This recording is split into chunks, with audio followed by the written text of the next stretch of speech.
الحمد للہ الحمد للہ رب العالمین والصلاة والسلام علی سید الانبیاء والمرسلین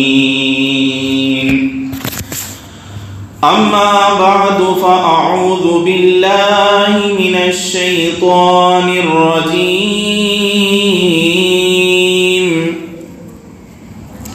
بسم اللہ الرحمن الرحیم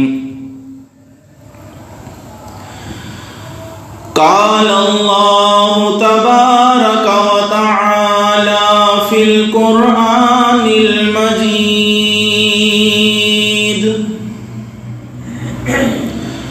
واللہ يدعو إلى دار السلام ويهدي من يشاء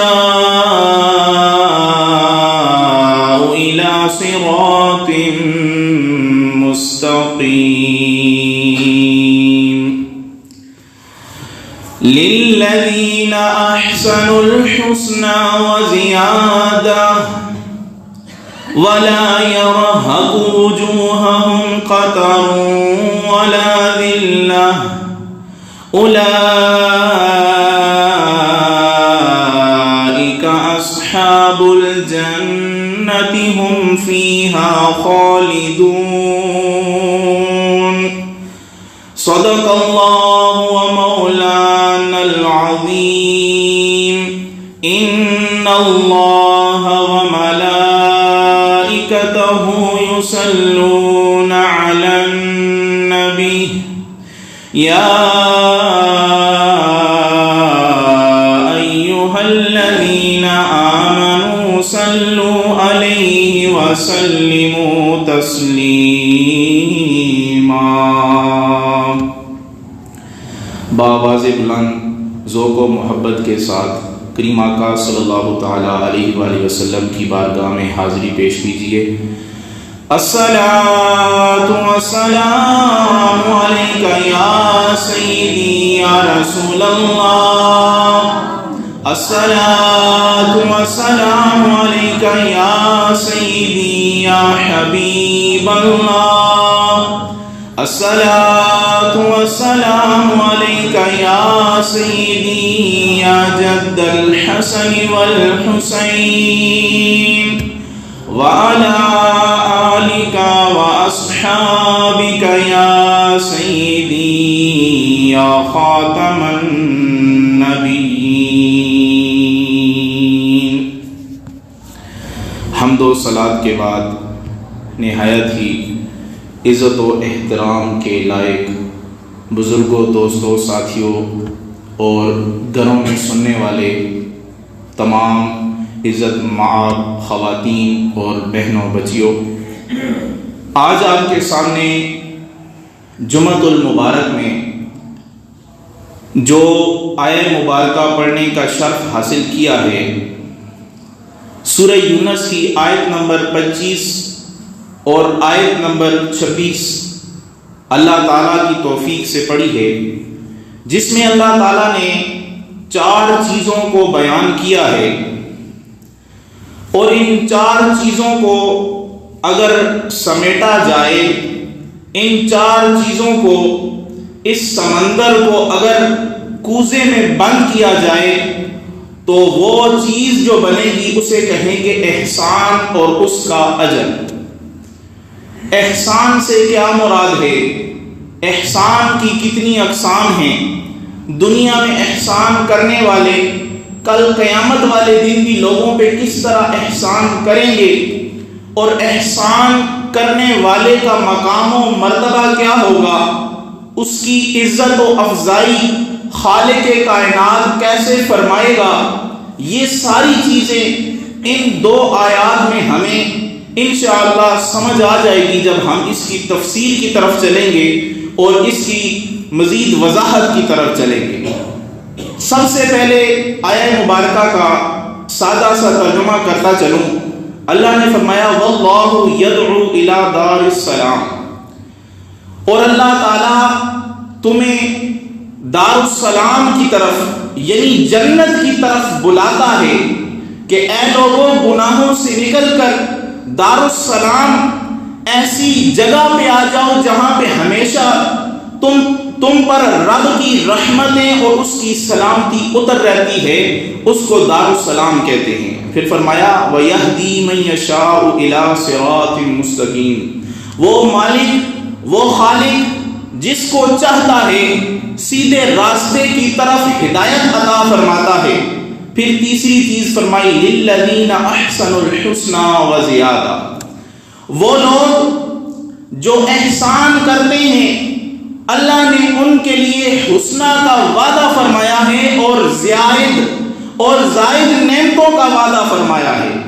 وَلَا يَرْهَقُ وُجُوهَهُمْ، ان کے چہروں پر ذرا سی بھی کوئی چیز چڑھی نہیں ہوگی۔ وہ کون سی چیز؟ قَطَرٌ وَلَا ذِلَّةٌ، نہ تو ان کے چہرے پہ رسوائی ہوگی، نہ ہی ان کے چہرے پہ ذلت ہوگی، نہ ہی ان کے چہرے پہ کوئی سیاہی ہوگی۔ چودھری چاند کی طرح ان لوگوں کے چہرے چمکتے ہوں گے جن کو اللہ تعالیٰ نے دار السلام میں جگہ عطا فرمائی ہوگی۔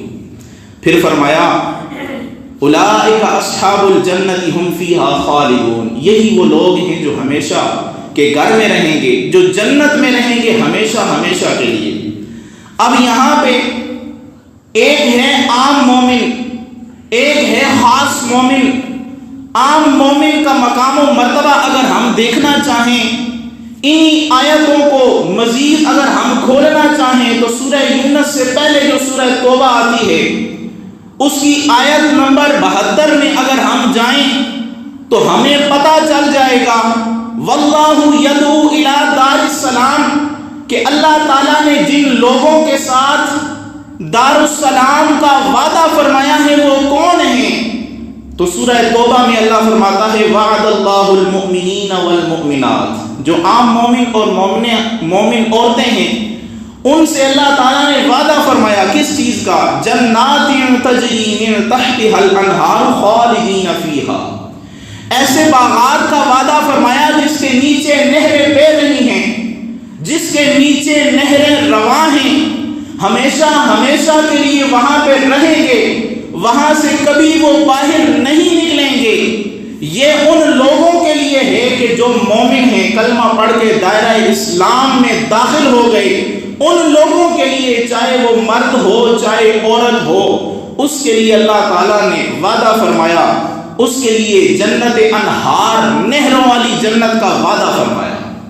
اب جو دوسرا وَيَهْدِي مَن يَشَاءُ إِلَىٰ صِرَاطٍ مُسْتَقِيمٍ، جن کو اللہ تعالیٰ سیدھے راستے کی ہدایت عطا فرماتا ہے اور ان کو استقامت عطا فرماتا ہے، وہ سیدھے راستے پہ ڈٹ جاتے ہیں، ان کے لیے کیا ہے؟ وَمَسَاكِنَ طَيِّبَةً فِي جَنَّاتِ عَدْنٍ، ان کے لیے جنت عدن ہیں اور ان کے لیے پاکیزہ رہنے کے گھر ہیں۔ یہاں پہ ہمارے گھر ہیں، ہم چاہتے ہیں ہمارا گھر خوبصورت ہو، صرف خوبصورت نہیں صفائی اور ستھرائی کے اعتبار سے بھی اعلیٰ معیار کا ہو۔ اب اللہ تعالیٰ نے مساکن طیبہ پاکیزہ گھر ان لوگوں کے لیے تیار فرما لیے، اور جنت عدن ایسی جنت کے جس میں نعمتیں ہی نعمتیں ہوں گی۔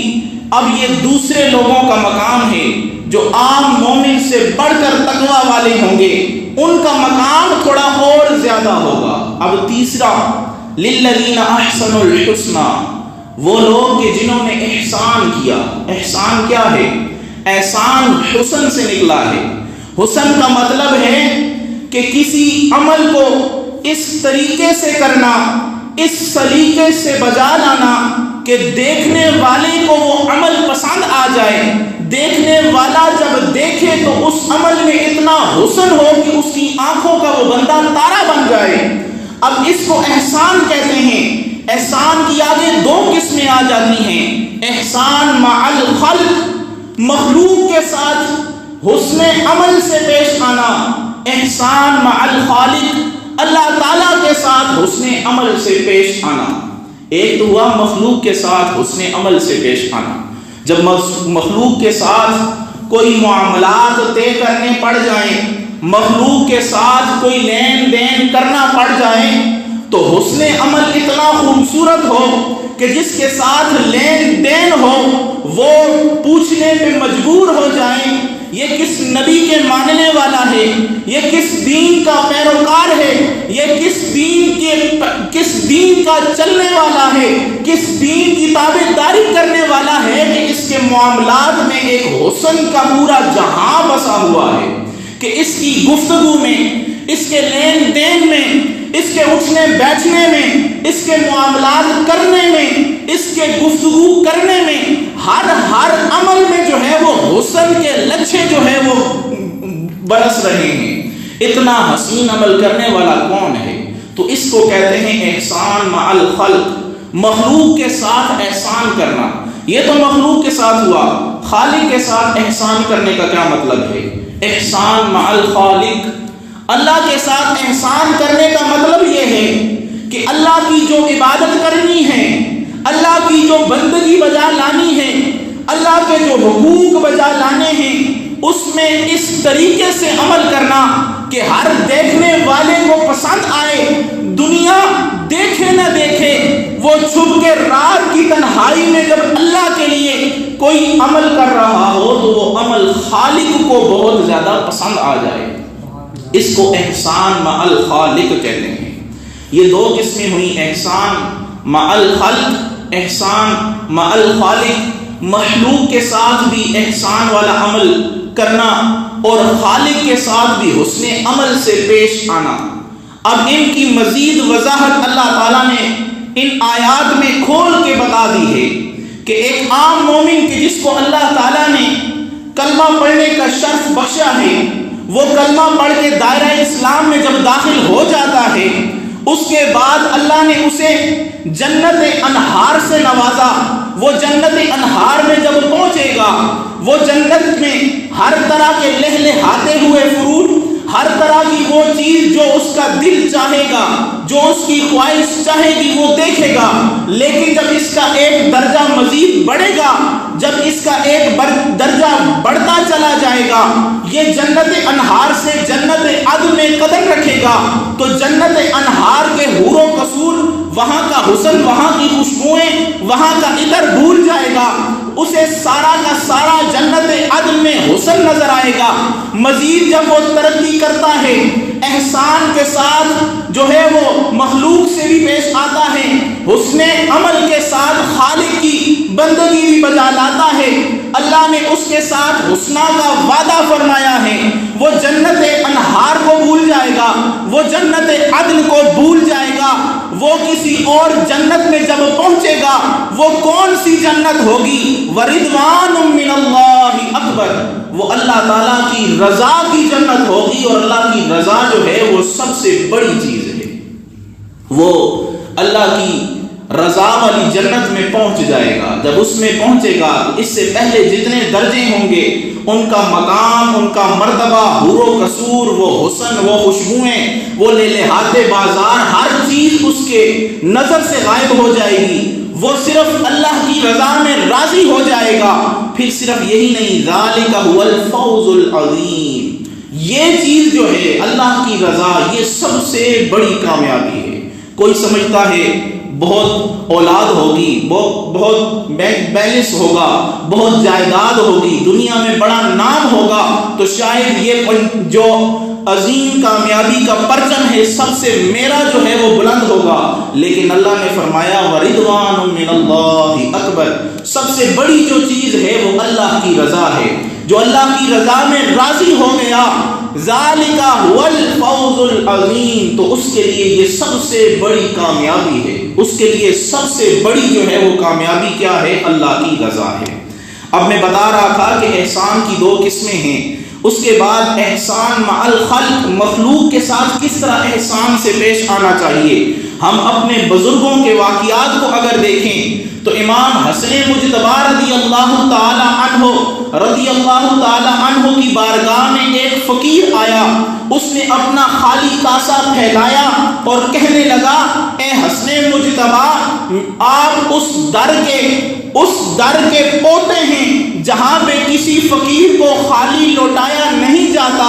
میں آپ کے در پہ خالی کاسا لے کے آیا ہوں، میں مقروض ہوں، 400 درہم کا مقروض ہوں۔ امام حسن مجتبی انتہائی سخاوت والے، بہت زیادہ سخی تھے، زیادہ مال لوگوں میں لوٹانے والے تھے۔ ان کو 400 درہم دیے، وہ فقیر چلتا بنا۔ آپ رو رو کے گھر میں چلے گئے۔ جب نماز کے لیے باہر آئے، یاروں نے، دوستوں نے پوچھا، اے حسن مجتبی ہمیں ذرا یہ معاملہ تو بتائیں، پہلے تو آپ لوگوں کو زیادہ سے زیادہ درہم عطا کرتے تھے، کبھی کسی کو 1000 دیا، کبھی کسی کو 2000 دیا، کبھی بھی آپ کی آنکھوں میں آنسو ہم نے نہیں دیکھا۔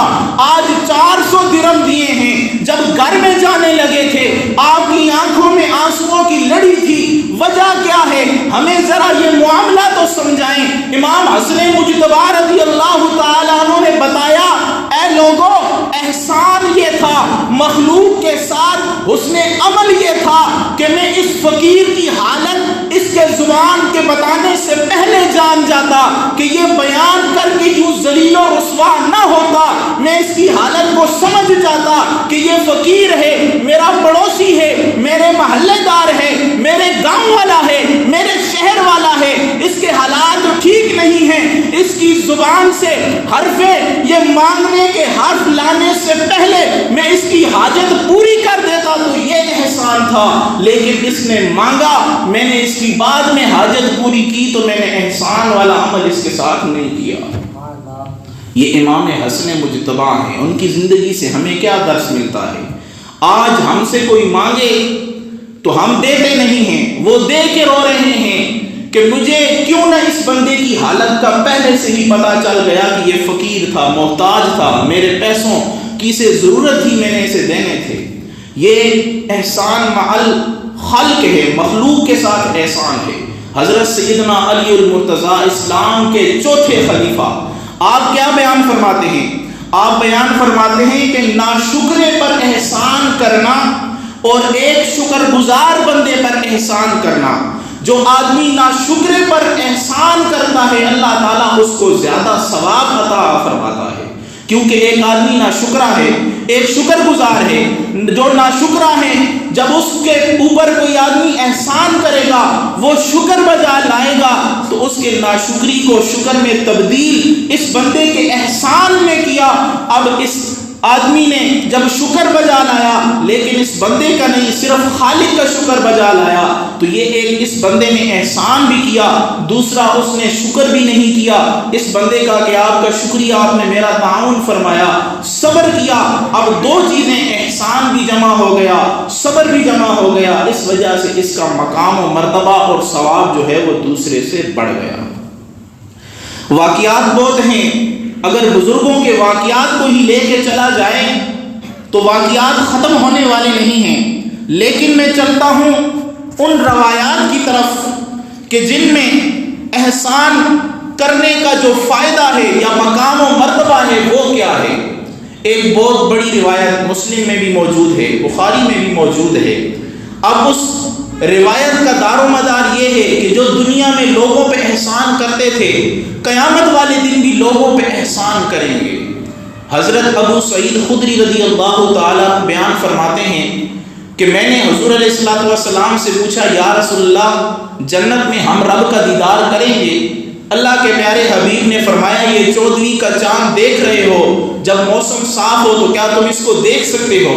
سب صحابہ نے یک زبان ہو کر کہا، ہاں ہم دیکھ سکتے ہیں۔ تو حضور علیہ الصلوۃ والسلام نے فرمایا، جس طرح 14ویں کی چاند کو تم دیکھ رہے ہو، جس طرح 14ویں کا چاند کا نظارہ تم کر رہے ہو، خالق کائنات کا دیدار بھی تم اسی طرح کرو گے۔ پھر اس کے بعد یہ بہت بڑی روایت ہے، ینادی مناد لیذهب کل یوم الی ما کانوا یعبدون۔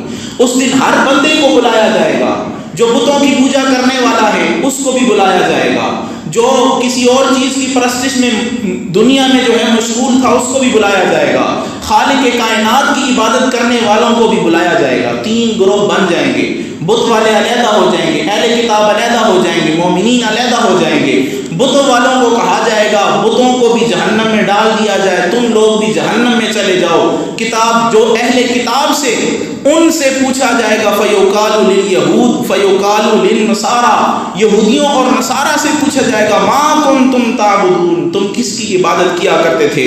وہ کہیں گے قالوا كنا نعبد عزیر ابن اللہ، ہم آپ کے بیٹے عزیر کی عبادت کیا کرتے تھے۔ اللہ فرمائے گا تم جھوٹ بولتے ہو، نہ تو میری بیوی ہے نہ میرے بچے ہیں، تو تم میرے بیٹے کی عبادت کس طرح کیا کرتے تھے؟ ما تريدون، تم کیا چاہتے ہو؟ وہ کہیں گے ہم جو ہے وہ سیراب ہونا چاہتے ہیں۔ اس آتش جہنم، اس جہنم کی گرمی کی وجہ سے ہماری زبانیں پیاسی ہو چکی ہیں۔ اللہ انہیں کہے گا وہ سامنے جاؤ، وہاں پانی ہے، اس میں جا کے سیراب ہو جاؤ۔ وہ جب وہاں پہ جائیں گے وہ ایک سیراب ہوگا، دور سے تو پانی نظر آئے گا لیکن قریب پہنچیں گے جہنم ہوگا، اس جہنم میں انہیں ڈال دیا جائے گا۔ اب جب سارے گروہوں کو جہنم میں ڈالا جائے گا، مومن رہ جائیں گے، مومنوں کو حکم ہوگا جنت میں چلے جاؤ، آدھے مومن جنت میں چلے جائیں گے، آدھے وہاں پہ رک جائیں گے۔ ان سے اللہ پوچھے گا، ایک مجادلہ ہوگا جس کا مطلب جھگڑا آتا ہے، ایک مجادلہ ہوگا، وہ اپنے رب کے ساتھ مجادلہ کر رہے ہوں گے، یا رب کریم ہم جنت میں داخل نہیں ہونا چاہتے۔ اللہ پوچھے گا کیوں داخل نہیں ہونا چاہتے؟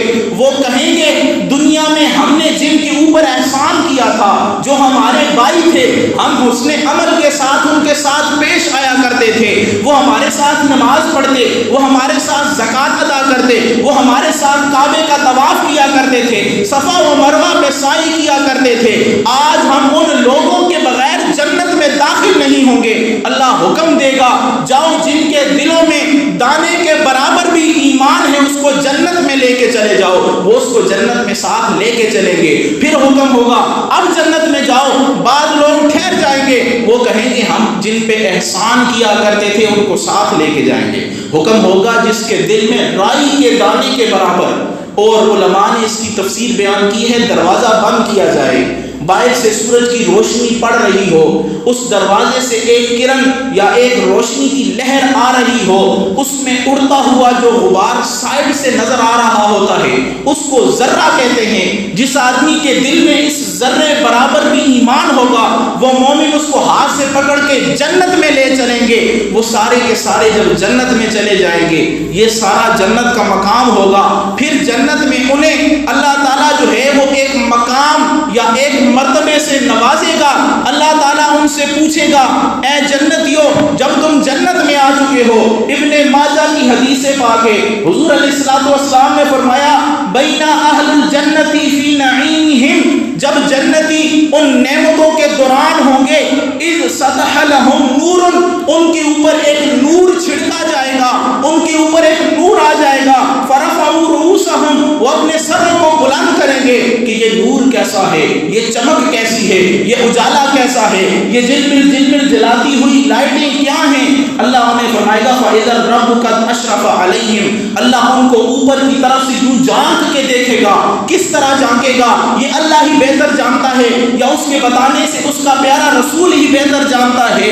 پھر کیا ہوگا؟ اللہ فرمائے گا السلام علیکم یا اہل الجنتی، انہیں سلام اللہ تعالیٰ کرے گا کہ تم سب کے اوپر سلامتی ہو، سلام قول من رب الرحیم، رب کی طرف سے تمہیں سلام ہو۔ پھر کیا ہوگا؟ قال فینظر الیہم وینظرون الیہ، اللہ ان کی طرف دیکھے گا، وہ رب کی طرف دیکھیں گے۔ کیا نظارہ ہوگا؟ جنہوں نے دنیا میں احسان کیا ہوگا مخلوق کے ساتھ، خالق کے ساتھ حسن عمل سے پیش آئے ہوں گے، فینظرون الیہم وینظر الیہ وینظرون الیہ، اللہ ان کو دیکھ رہا ہوگا، وہ خالق کائنات کا دیدار کر رہے ہوں گے۔ پھر کیا ہوگا؟ فلا یلتفتون الی شیء من النعیم، اس نعمت کے علاوہ وہ دائیں بائیں نہیں دیکھیں گے۔ صرف یہی نہیں، اللہ کے پیارے حبیب نے للذین احسنوا الحسنى وزیادہ، کہ جو انہیں احسان کیا کرتے تھے اس احسان کا بدلہ انہیں جنت حسنہ میں نوازا جائے گا، جنت حسنہ میں داخل کیا جائے گا۔ وہ زیادہ کیا ہے اس کی تفصیل پیارے آقا صلی اللہ تعالیٰ علیہ وآلہ وسلم نے ارشاد فرمائی۔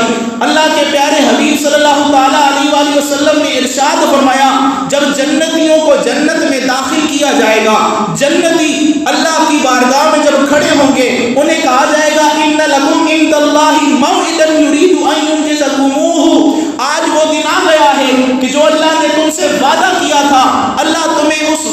جزا عطا فرمانا چاہتا ہے وہ پوچھیں گے فیقولون وما ہوا، وہ وعدہ کیا ہے، الم یسکر اللہ موازیننا، کیا اللہ نے ہمارے اعمال کو وزن نہیں کر دیا، ویبین وجوہنا، کیا ہمارے چہروں کو چمکتا ہوا روشن نہیں کر دیا، ویدخلنا الجنت وینجینا من النار، ہمیں جنت میں داخل کر کے دوزخ سے نجات عطا نہیں فرما دی، کیا یہ کافی نہیں ہے؟ اللہ فرمائے گا میں نے تمہارے چہروں کو سفید کیا ہے، میں نے تمہیں جنت میں داخل کیا ہے، تمہیں دوزخ سے نجات عطا فرما دی ہے، لیکن زیادہ جو چیز تھی وہ یہ نہیں ہے۔ وہ پوچھیں گے کیا ہے؟ اللہ اعلان فرمائے گا قال فیکشف فی الحجاب، قال فیکشف الحجاب، آج اللہ تعالیٰ کے دیدار کے سامنے سے وہ جو حجاب ہے اس کو ہٹا دیا جائے تاکہ مومن احسان کرنے والے اللہ کا دیدار کر لیں۔ فینظرون الیہ، وہ اللہ کے چہرے کو، اللہ کے رخ کو، اللہ تعالیٰ کا دیدار کر رہے ہوں گے۔ وہ چہرہ کیسا ہوگا اللہ ہی بہتر جانتا ہے، وہ اللہ کا دیدار کر رہے ہوں گے۔ ما آتاہم اللہ شیئا احب الیہم، ان کو وہ اللہ تعالیٰ کا جو دیدار ہوگا اس سے زیادہ جنت میں کوئی بھی چیز جو ہے وہ محبوب نہیں ہوگی۔ اللہ کا دیدار انہیں سب سے زیادہ محبوب ہوگا۔ اب بہت ساری اور بھی حدیثیں ہیں کہ جب انہیں اللہ کا دیدار کرایا جائے گا وہ سجدے میں گر جائیں گے، اللہ فرمائے گا اٹھو، یہ دار العمل نہیں دار الجزا ہے، یہاں عمل کی ضرورت نہیں، اب تم صرف میرا دیدار کرو اور میں تمہارا دیدار کرتا ہوں۔ تو یہ وہ احسان ہے کہ جو آدمی دنیا میں مخلوق کے ساتھ کیا کرتا تھا، حسن عمل سے پیش آیا کرتا تھا، آج اگر ہم چاہتے ہیں کہ کل قیامت والے دن ہمیں بھی رب کا دیدار نصیب ہو، ہمیں بھی اس راہ پہ گامزن کیا جائے جس میں رب کا دیدار ہوگا، تو سب سے پہلا کام ہم نے یہ کرنا ہے، ہم نے اپنے دل میں توبہ کا ایک شجر گاڑنا ہے، پھر اس کو آنسوؤں سے، اس کو تقویٰ اور پرہیزگاری کے پانی سے پروان چڑھانا ہے تاکہ ہمارے دل میں وہ تقویٰ کا جو شجر ہے وہ پروان چڑھ جائے۔ پھر جب ہم جنت میں جائیں گے اس درخت کے نیچے بیٹھ کے، اس کے سائے میں بیٹھ کے رب کا دیدار کریں گے، اور رب پوچھے گا حل من مزید، کیا کچھ اور چاہیے؟ تو مومن کہیں گے بس رب تیرا دیدار ہو گیا ہے، اس سے زیادہ ہمیں کچھ نہیں چاہیے۔ تو ہمیں بھی چاہیے اللہ تعالیٰ کے دیدار کے لیے ہمیں حریص ہونا چاہیے، اس کے لیے ہمیں گناہوں سے کنارہ کش ہونا پڑے گا، نیک اعمال کرنے پڑیں گے، مخلوق کے ساتھ بھی حسن عمل سے پیش آنا ہوگا، خالق کے ساتھ بھی حسن عمل سے یعنی احسان کے ساتھ پیش آنا ہوگا۔ اللہ سے دعا ہے اللہ تعالی ہم سب کو احسان کے ساتھ زندگی گزارنے یعنی حسن عمل کے ساتھ زندگی گزارنے کی توفیق عطا فرمائے، اور مرتے وقت ہم سب کو اپنا پیارے حبیب صلی اللہ تعالی علیہ وآلہ وسلم کے دین کا کلمہ نصیب فرمائے، آمین وما علیہ۔